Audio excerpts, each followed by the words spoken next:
Hi viewers, welcome to our channel. Dharmasthala గత కొంతకాలం నుంచి కూడా ఈ పేరు మొత్తం దేశవ్యాప్తంగా కూడా సంచలనం సృష్టించడం మనకు తెలిసింది. అంటే ఒక ఎక్స్ పారిశుద్ధ కార్మికుడు వచ్చేసి ధర్మస్థల్లో ఈ విధంగా జరుగుతుంది, అమ్మాయిలను అక్కడ పాతేస్తున్నారని ఎప్పుడైతే వచ్చి ఫిర్యాదు చేశారో దేశవ్యాప్తంగా చర్చనీయాంశంగా మారిపోయింది. ఆ తర్వాత ధర్మస్థల గురించి రకరకాల యాంగిల్స్ లో, రకరకాల వర్షన్స్ లో ఎన్నో స్టోరీస్ వినిపించాయి. అంటే అక్కడ క్షుద్ర పూజలు జరుగుతున్నాయని, అమ్మాయిల్ని నరబలి చేస్తున్నారని రకరకాల కథనాలు అయితే ప్రచురం జరిగాయి. అసలు ఏంటి ఇష్యూ, మరి ఇప్పుడు ఎక్కడి వరకు వచ్చింది, ఇంకెంత దూరం ఈ ఇష్యూ వెళ్తుంది, మరి నిజంగా అక్కడ క్షుద్ర పూజలు జరుగుతాయా, నరబలి జరుగుతుందా, అసలు ధర్మస్థల చరిత్ర ఏంటి, కంప్లీట్ గా దీని గురించి తెలుసుకోవడానికి మనతో పాటు తెలంగాణ బ్రాహ్మణ సేన అధ్యక్షులు మురళీ శర్మ గారు ఉన్నారు. వారిని అడిగి దీని గురించి కంప్లీట్ గా చరిత్ర ఏంటో తెలుసుకునే ప్రయత్నం చేద్దాం. స్వామి నమస్కారం. నమస్కారం అండి. సో మీరు కూడా వింటున్నారు ధర్మస్థల గురించి గత కొంత కాలం నుంచి కూడా జరుగుతున్న ప్రచారం. అంటే ఒక స్కావెంజర్ భీమా అనే వ్యక్తి ఇచ్చిన ఫిర్యాదు ఏదైతే ఉందో దాని మూలాన్ని బేస్ చేసుకొని దీనిపైన ఇన్వెస్టిగేషన్ జరుగుతుంది. తవ్వకాలు జరిగాయి, కొన్ని చోట్ల దొరికాయి అస్థి పంజరాలు, మిగిలిన చోట్ల దొరకట్లేదు అని చెప్పేసి చెప్తున్నారు. ఈ ధర్మస్థల్లో అసలు ఏం జరుగుతుంది, మరి నిజంగా క్షుద్ర పూజలు జరుగుతాయా, నరబలి జరుగుతాయా, దీని చరిత్ర ఏంటి అసలు? జయ గురుభ్యో నమః. హరి ఓం. నేను మీ మైనంపాటి మురళీకృష్ణ శర్మ. ఇప్పుడు అందరికీ తెలుసు, సెన్సేషనల్ న్యూస్, వందల కొద్ది శవాలు బయటపడ్డాయి ధర్మస్థల తవ్వకాలలో. ఇది ప్రస్తుతం బయటపడినటువంటి విషయం. మరి దీని గురించి కూడా అనేక రకాలైనటువంటి విశ్లేషణలు కూడా జరుగుతున్నాయి. కొంతమంది ఏంటంటే కేవలం అమ్మాయిల మీద అత్యాచారాలు చేసి వాళ్ళని ఘోరంగా చంపేసి పూడ్చిపెడుతున్నారు అని కొంతమంది, మరికొంతమంది అంటే క్షుద్ర పూజలు జరుగుతున్నాయి. దాదాపు 800 సంవత్సరాల చరిత్ర ఉన్నటువంటి ఈ యొక్క ధర్మస్థలి మంజునాథ దేవాలయం గురించి, పవిత్రత గురించి కొంతమంది కూడా మాట్లాడుతున్నారు. దీని గురించి ఏంటంటే నేను ఎంతో రీసెర్చ్ చేసి ఒక ఫైల్ తయారు చేసాం. ధర్మస్థలి ఫైల్ ఇది. మంజునాథ ఆలయం గురించి, ఆ ప్రాంత గురించి ఒక రీసెర్చ్ చేయడం జరిగింది. దీన్ని ఎంతో భక్తి శ్రద్ధలతో అర్ధరాత్రి పూట కూర్చొని అనేక ఈ యొక్క ఇన్ఫర్మేషన్ కూడా గ్యాదర్ చేసి ఒక ఫైల్ తయారు చేయడం జరిగింది. ధర్మస్థలి ఫైల్ ఇది. సో ఇక్కడ అందరం అనుకుంటున్నారు, మామూలుగా ధర్మస్థల అంటే 800 సంవత్సరాల క్రితము అక్కడ హెగ్డే కుటుంబం వారి పూర్వీకులు ఉండేవారు. ఒకసారి వారికి ఆకాశంలోంచి దేవదూతలు ఒక 2 వచ్చారు. వారు చెప్పారు, మీ యొక్క గృహం ఇవ్వమని చెప్పారు. వారి గృహముని వారికి దైవ సేవకి ఇచ్చేశారు. తర్వాత అక్కడ ఒక శివాలయం ప్రతిష్ఠించమని చెప్తే శివుడిని ప్రతిష్ఠించడానికి ఆయన అక్కడ స్థానిక దేవుడిని కూడా పంపిస్తే ఒక శివలింగం తీసుకొచ్చారని, ఈ విధంగా ఇవన్నీ కూడా. కానీ వాస్తవం మనం గమనించినట్టయితే కేవలం 800 సంవత్సరాల చరిత్ర మాత్రమే కాదు ఇది. కొన్ని వేల సంవత్సరాల చరిత్ర ఉన్నటువంటి భూభాగం అది. ఆ భూభాగం యొక్క ప్రత్యేకత ఏంటంటే అక్కడ నేత్రావతి నది అనేటువంటిది కూడా ప్రవహిస్తూ ఉంటుంది. ఆ ప్రాంతం అంతా ఇప్పుడు ఏదైతే ఉన్నదో మంజునాథుని ఆలయం ఉంది. ఆ యొక్క ధర్మస్థల అనేటువంటి ప్రదేశము కూడా ఆత్మలు తిరిగేటువంటి ప్రదేశం అది. ఆ ప్రాంతంలో కూడా యక్షిణులు కూడా ఈ రోజున కూడా ఆ ప్రాంతంలో తిరుగుతూ ఉంటారు. ఇది ఒక వాస్తవమైన విషయం. ఈ వాస్తవం అక్కడ స్థానికులందరికీ కూడా తెలుసు. వాస్తవానికి ఆ యొక్క ప్రదేశం అనేటువంటిది కూడా పంజుర్లి మాత అనేటువంటి ఆమె యొక్క ఆధీనంలో కూడా ఉంటుంది. ఈ పంజుర్లి మాత అనేటువంటి ఆమె యొక్క ఆయన క్షుద్ర పూజలు అనేటువంటివి కూడా జరుగుతూ ఉంటాయి ఆ యొక్క ప్రాంతంలో. అక్కడ ఉండేటువంటి తత్వము తుళు తత్వం. ఆ యొక్క ప్రాంతంలో మల్లర్గుడిలోని కుడుమ అనేటువంటిది దానికి అసలు ప్రాంతం యొక్క పేరు. అక్కడ ఉండేటువంటి నేత్రావతి నది అనేటువంటిది అనేక రకాలైన ఆత్మలు కూడా ప్రాంతంలో తిరుగుతూ అనేక మందిని కూడా ఆకర్షిస్తూ ఉంటుంది. ఇప్పుడు అది దక్షిణ కర్ణాటకలో ప్రాంతం అని చెప్తారు, కానీ దాన్ని ఉత్తర కేరళ ప్రాంతం అని కూడా అంటారు. ఎందుకంటే అక్కడ తుళు ప్రాంత ప్రజలు కూడా ఆ ప్రాంతంకి వెళ్ళి అక్కడ అనేక రకాలైనటువంటి క్షుద్ర పూజలు అనేటువంటివి జరుగుతాయి. వీటన్నిటి గురించి కూడా ఈ యొక్క ప్రాచీన గ్రంథం ఒకటి ఉంది. సాధికాగమ గ్రంథం అనే ఒక గ్రంథం ఉంది. అక్కడ శిల్ప ప్రకాశ అనేటువంటి దానిలో అత్యంత తాంత్రిక విధానాలు కూడా అక్కడ ఉన్నాయి. ఇవన్నీ కూడా అక్కడ జరుగుతూ ఉంటాయి. ఇప్పుడు వారణాసిలో ఏ విధంగా కూడా 24 గంటలు కూడా శవాలని కూడా కాలుస్తూ ఉంటారు అక్కడ కాశీలో. అదేవిధంగా కూడా ఈ ప్రాంతంలో కూడా నేత్రాది నది తీర ప్రాంతం కూడా మరుభూమి అది. అక్కడ కూడా అనేక శవాలని రెగ్యులర్ గా పూడ్చిపెడుతూనే ఉంటారు. అది అక్కడ చాలా మామూలు విషయం. అక్కడ స్థానిక ప్రజలు కూడా దీన్ని చాలా మామూలు విషయంగా కూడా భావిస్తారు. దాంతో మాత్రమే కాకుండా ఇప్పుడు శబరిమల అందరికీ తెలుసు. శబరిమల గురించి కొంతమంది ఆడవాళ్ళు పోటీ కూడా చేశారు. ఒక ప్రముఖ మహిళ కూడా కొండ మీద కూడా వెళ్ళి కొంచెం గందరగోళం కూడా సృష్టించింది. అక్కడ ఉన్నటువంటి విధానం ఏంటంటే కేవలం మగవాళ్ళు మాత్రమే వెళ్ళాలి, ఆడవాళ్ళు వెళ్ళకూడదు అనేటువంటి నియమం ఉంది. అటువంటిదే అత్యంత భయంకరమైన శక్తివంతమైనటువంటి నియమం కూడా ఇప్పుడు ఉన్నటువంటి ధర్మస్థలంలో ఉంది. అక్కడ ఏంటంటే ఈ యొక్క ప్రాంతం ఉంది. ఆ ప్రాంతంలో బడినెడ బెట్ట అనేటువంటి కూడా కొండ ఉంది. దానిలో అత్యంత శక్తివంతమైనటువంటి కాళరాత్రి అమ్మవారు కూడా ఉంది. కాళి అనేటువంటి మాత ఉంది. అంతేకాకుండా పంజుర్లి మాత, కాళరాహు, కలర్కై, కుమారస్వామి, ఇంకొంతమంది కూడా దేవతలు, రహస్యమైనటువంటి క్షుద్ర దేవతలు కూడా నిలవై ఉన్నారు అక్కడ. ఈ యొక్క పంజుర్లి మాత కూడా అన్నప్ప పంజుర్లి, కుప్పే పంజుర్లి, బగ్గు పంజుర్లి, మలర పంజుర్లి, బోటి పంజుర్లి, అంగనా పంజుర్లి అనేటువంటి శక్తివంతమైనటువంటి రూపముల్లో కూడా ఉన్నారు. వారికి చేసేటువంటి పూజలు కూడా గిరిజన తెగకు సంబంధించినటువంటి పూజలు కూడా ఉన్నాయి. ఇవి కొన్ని వేల సంవత్సరాల నుంచి ఉన్నాయి. సాధారణంగా వారికి 3 కోళ్ళని బలిగా ఇస్తారు. రక్తంతో కూడినటువంటి పూజలు అక్కడ చేయాలి. చేస్తేనే అక్కడ వారు శాంతిస్తారు.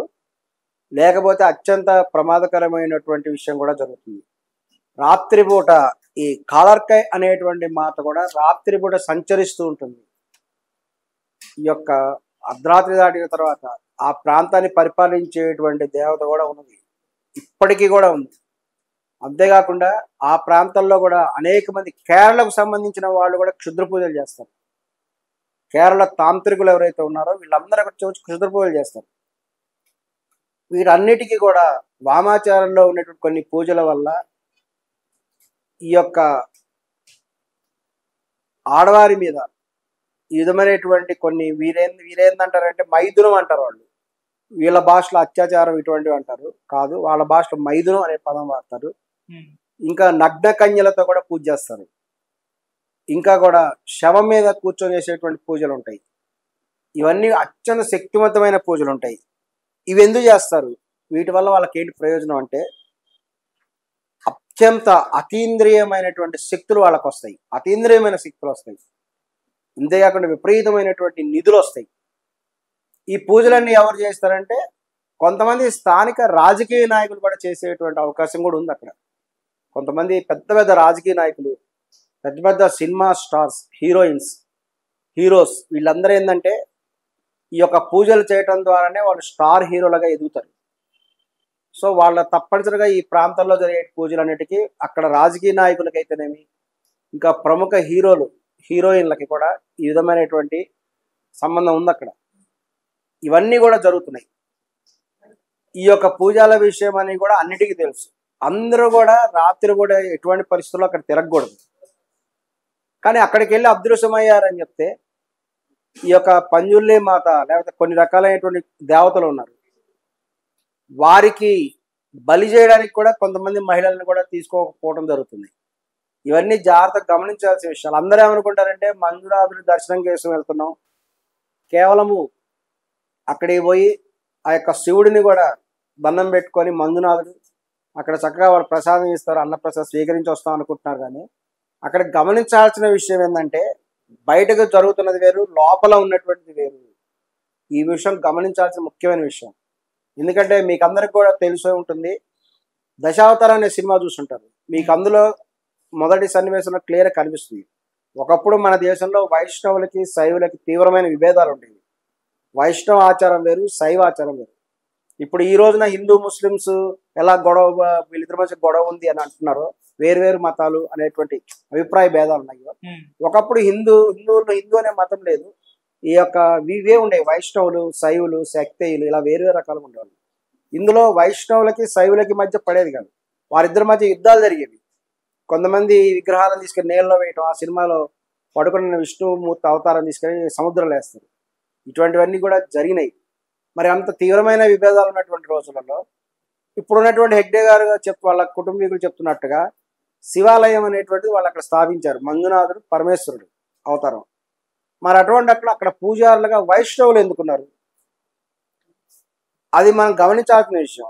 800 సంవత్సరాల నుంచి వైష్ణవులు అక్కడ శివుడికి ఆరాధన చేయడానికి అవకాశం లేదు అసలు.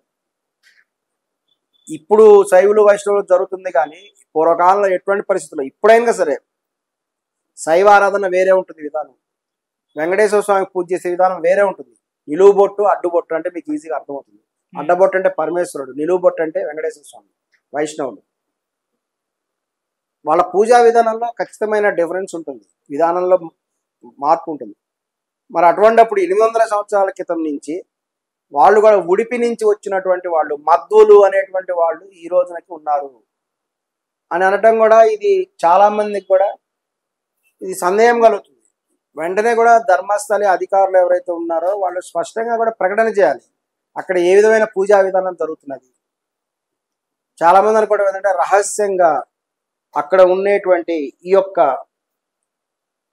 వైష్ణవ సంబంధించినటువంటి దేవతలే పంజుర్లి దేవత అనేటువంటి వాళ్ళు కూడా వారికి పూజ చేస్తున్నారు, శివునికి సరైన ఆరాధన జరగట్లేదు అనేటువంటి భావం కూడా అక్కడ ఉంది. సో ఇది గమనించాల్సినటువంటి విషయం. కాబట్టి ఎవరో చెప్పినట్టు ఒక ఎక్స్ పర్సన్ చెప్పాడట, అక్కడంతా శవాలను పూడ్చిపెట్టాం, ఈ మాటలని తీవ్రంగా కూడా ఖండిస్తున్నారు అక్కడ. ఎందుకంటే అది 98 నుంచి 2014 వరకు శవములు పూడిస్తే 2014 నుంచి 2025 వరకు ఇంకేం శవాలను పూడ్చలేదా? ఇంకేం అత్యాచారాలు జరగలేదా? ఈ విషయం కూడా బహిరంగ ప్రకటన చేయాలి. దీని తీవ్రంగా కూడా ఆ యొక్క స్థలం, ఆ యొక్క ధర్మస్థలి ప్రతిష్ట దెబ్బతీయడానికి కొందరు చేసిన కుట్ర అని భావిస్తున్నారు. మరి అక్కడ అస్థిపంజరాలు దొరుకుతాయి. మరి అది మరుభూమి, అది అక్కడ అన్ని కూడా శవాలను పూడ్చిపెడుతూ రెగ్యులర్ పూడ్చిపెడుతూనే ఉంటారు అక్కడ. ఇది మరుభూమి, అది మరుభూమి అంటే శ్మశానం, అది మహాశ్మశానం. కాశీ అలాగా మహాశ్మశానం, ఇది కూడా అంటే మహాశ్మశానం. అందులో ఇది ఆత్మలు తిరిగాడేటువంటి భూమి, యక్షులు తిరిగాడేటువంటి భూమి. ఇప్పుడు కూడా అక్కడ ఆత్మలు తిరుగుతూ ఉంటాయి.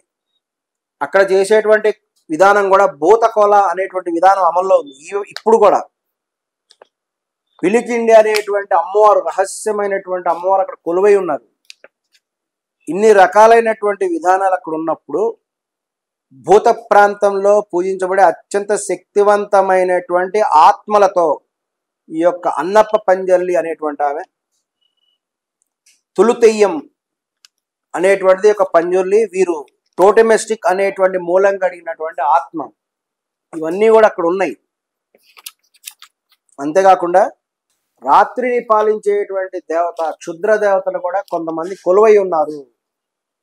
నాస్తికులకు తెలుపుతున్నాం, మీకు దమ్ముంటే వెళ్ళండి ధర్మస్థలకి, ఆడవాళ్ళని తీసుకెళ్ళి ఆ యొక్క కొండ ఏదైతే ఉందో మహిళలు ఇప్పుడు కూడా ప్రవేశం లేదు, ఆ ప్రాంతంలో తీసుకెళ్ళండి చూద్దాం, మీకు ఛాలెంజ్ చేస్తున్నాం. ఇప్పుడు కూడా ఆ యొక్క కొండ మీదకి మహిళలకు ప్రవేశం లేనటువంటి చోట ఇప్పుడు కూడా మహిళలు తీసుకెళ్ళాలని మీరు ఉద్యమం ఎందుకు చేయట్లేదు? మీకు ఛాలెంజ్ చేస్తున్నాం, మీ వల్ల కాదు కూడా. అది స్పష్టంగా ఇప్పటికీ కూడా కేవలము మగవాళ్ళకు మాత్రమే ఆ యొక్క కొండ మీదకి ప్రవేశం. బడినెడ మెట్ట అనేటువంటి కొండ, అన్నప్ప కొండ అని కూడా అంటారు. ఆ పైన శక్తులు నిలవై ఉన్నాయి. తప్పనిసరిగా కూడా మగవాళ్ళు మాత్రమే ఆ పైకి వెళ్తారు. మంజునాథ ఆలయానికి అందరూ వెళ్ళి దర్శనం చేసుకుంటారు, కానీ మంజునాథ ఆలయానికి కరెక్ట్గా ఆగ్నేయ దిశలో ఉంటుంది. అది ఒక 500 మీటర్ల దూరంలోనే ఉంది. అక్కడికి ఎవరు ఎందుకు వెళ్ళట్లేదు? మహిళలు, నాస్తికులు కొంతమంది ఉన్నారు కదా మహిళలు, మీకు ఛాలెంజ్ చేస్తున్నారు, మీకు దమ్ముంటే అక్కడికి వెళ్ళండి, తర్వాత మీరు కనపడరు, ఇక మాయమైపోతారు. అంత క్షుద్రమైనటువంటి యొక్క ఆత్మలు కూడా ఆ ప్రాంతంలో కూడా తిరుగుతూ ఉంటాయి. కాబట్టి అత్యంత పవిత్రమైన ప్రదేశానికి వెళ్ళి పూజలు చేసుకొని మంజునాథం దర్శనం చేసుకొని వెంటనే కూడా తమ యొక్క ప్రాంతంలో కూడా వెళ్ళిపోవాలి. ఆ ప్రాంతానికి వచ్చేటువంటి చెడ్డ పేరు తెచ్చే విధంగా కూడా ఎవరు చేయొద్దు అని కూడా విజ్ఞప్తి చేస్తున్నాము. ఈ జాగ్రత్తలు కూడా తీసుకోవాలి అని కూడా తెలియజేస్తున్నాం. ఒక అడవిలో పులి ఉంది, పులి ఉన్నప్పుడు ఆ ప్రాంతంలో అడవిలోకి వెళ్ళే మనుషులు తినేస్తుంటుంది. అది అటువంటిప్పుడు మరి ప్రభుత్వాలు ఏం చేస్తున్నాయి ఈ రోజుల్లో? పులిని ఏం చేయట్లేదు. పులికి ఇంకా రక్షిత ప్రదేశాన్ని ఏర్పాటు చేస్తున్నాయి అడవిలో. పులిని వేటాడితే నేరం, ఇది గమనించాలి. పులిని ఏం చేయరు. ఈ రోజుల్లో ఏంటంటే పుళ్ళు సంచరించే ప్రదేశం అడవిలో కొన్ని చోట్ల బోర్డులు పెడతారు. అక్కడికి మనుషులు వెళ్తే మనుషులు పులి చంపేసి తినేస్తుంది. కానీ అది పులి సురక్షిత ప్రాంతంగా ఇప్పటికి కూడా కాపాడబడుతుంది. చట్టం ఆ విధంగా ఉంది. పులి ఉంది కాబట్టి పులున్న ప్లేస్లకి మనుషులు వెళ్ళకూడదు. అది గుర్తుపెట్టుకోవాల్సినటువంటి ముఖ్యమైన విషయము. ఈ యొక్క నేత్రావతి ప్రాంతంలో జరిగేటువంటి క్షుద్ర పూజల వల్లే ఈ యొక్క కాఫీ డే అధినేత రాయ్ గారు కూడా అక్కడికి పిలవబడి తనంతట తను కూడా అందులో దూకి ఆత్మహత్య చేసుకున్నాడు. అంటే ఆవాహన పిలిచింది ఆత్మలు. ఆయన మీద క్షుద్ర పూజ జరగబట్టి ఆయన అక్కడ ఆత్మహత్య చేసుకున్నాడు అనేటువంటి మాటలు కూడా వ్యాప్తిలో ఉంది. అలాగే సౌందర్య గారి చనిపోవడానికి కారణం కూడా అక్కడ జరిగిన పూజలే అనేటువంటి ఒక వాదన కూడా ఉంది. సౌందర్య గారి మీద ఎవరైతే వారికి వ్యతిరేకంగా ఉండేటువంటి వాళ్ళు ఆమె రాజకీయాల్లో దిగి కొంత ప్రచారం చేయడానికి వెళ్ళినప్పుడు ఆమె మీద జరిగినటువంటి మంత్ర ప్రయోగం వల్లే ఆమె హెలికాప్టర్ యాక్సిడెంట్ అయిపోయింది. ఆమె యొక్క వాహనం యాక్సిడెంట్ అయిపోయి ఆమె చనిపోయింది. లేదంటే అంతకుముందు గమనించండి, వేరే ప్రాంతం వాళ్ళు ఎక్కడికి అలా జరగవు. కేవలం కర్ణాటక ప్రాంతంలో మాత్రమే అక్కడ ఎక్కువ వాహన ప్రమాదాలు జరుగుతుంటాయి, విమాన ప్రమాదాలు జరుగుతుంటాయి, హెలికాప్టర్ ప్రమాదాలు జరుగుతుంటాయి. వీటన్నిటికి కారణం అక్కడ జరుగుతున్నటువంటి క్షుద్ర పూజలు. ఇది కొంతమంది నమ్మకపోవచ్చు, కానీ అది ఆత్మలు సంచరించే ప్రదేశము. ఇది 100% కూడా నిజం. కాబట్టి ఆ ప్రాంతం గురించి కూడా దుష్ప్రచారం కూడా చేసే బదులు కేవలం అత్యాచారాలు జరుగుతున్నాయి, కొన్ని సంఘటనలు ఏమైనా జరిగి ఉండొచ్చు. ఎందుకంటే అక్కడ అనేక మంది ఉన్నటువంటి వాళ్ళు ఎవరైనా జరిగి ఉండొచ్చేమో, కానీ జరిగి ఉండడానికి అవకాశం కూడా చాలా తక్కువ ఉంటుంది. ఏదేమైనా సరే భక్తులకు ఒకటే విజ్ఞప్తి, చక్కగా వెళ్ళాలి, దర్శనం చేసుకోవాలి, వీలైనంత వరకు తొందరగా కూడా అక్కడ ప్రసాదం తీసుకొని వాళ్ళ ప్రాంతంలోకి వెళ్ళిపోవాలి. ఈ విధంగా ఉన్నట్లయితే ఎటువంటి ప్రమాదాలు కూడా జరగకుండా ఉంటాయి. ఇంకా కొంతమంది ఆమె కూతురు చనిపోయిందని కన్యత్వ పూజలు కూడా జరుగుతాయి, కన్యలను బలిస్తారు. అంతేకాకుండా మరొక ముఖ్యమైనటువంటి విషయము, ఆదివారం అమావాస్య వచ్చినటువంటి సందర్భాల్లో ఎటువంటి పరిస్థితుల్లో గర్భిణీ స్త్రీలు ఆ ప్రాంతంకి వెళ్ళొద్దు.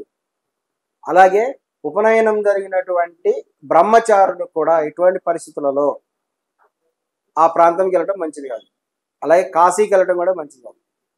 ఎందుకంటే ఆదివారం అమావాస్య ఈ యొక్క ప్రెగ్నెన్సీతో కడుపుతో ఉన్నటువంటి మహిళ శవం గనక దొరికితే వారితో కొన్ని రకాలైన పూజల ద్వారా అతీంద్రియ శక్తులు పొందడానికి కొంతమంది సిద్ధులు రెడీగా ఉంటారు. అదేవిధంగా బ్రహ్మచారులకు కూడా, బ్రహ్మచారి అంటే పెళ్లి కానటువంటి వాళ్ళు, ఉపనయనమైనటువంటి వాళ్ళకు కూడా ఎక్కువ శక్తి ఉంటుంది. వారు గనక ఆదివారం అమావాస్య రోజు గనక అక్కడికి వెళ్తే ఒకవేళ వారిని చంపేయడానికి కూడా అవకాశం. ఎందుకంటే వారి యొక్క శవంతో కూడా కొన్ని పూజలు ఉన్నాయి. క్షుద్ర పూజ చేయడం ద్వారా అతీంద్రియ శక్తులు పొందేటువంటి అవకాశం ఉంటుంది.